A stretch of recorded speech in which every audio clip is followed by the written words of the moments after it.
দুঃখের। মেয়েদের নিয়ে না কোনো স্বপ্ন রচনা করা যায় না, অন্তত মেয়ে সন্তানকে নিয়ে না। কেননা মেয়েদের মেয়েদের জীবনটা অনেক দুঃখের। মেয়েদের নিয়ে না কোনো স্বপ্ন রচনা করা যায় না, অন্তত মেয়ে সন্তানকে নিয়ে না।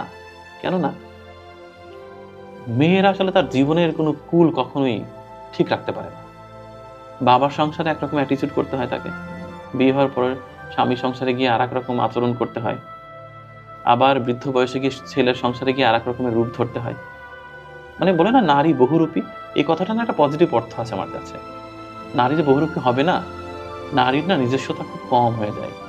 সমাজটা এরকম যে নারীকে বারবার মানে স্রোতের মধ্যে ঠেলে দেওয়া হয়। নারীকে অনেক কিছু সইতে হয় এই জীবনে, আমার মাকে যেমন সইতে হয়েছে। তো নারীর জীবনটা আসলে খুব বেশি যে স্মুথ এরকম বলা যাবে না। প্রতিটা নারীর জীবনেই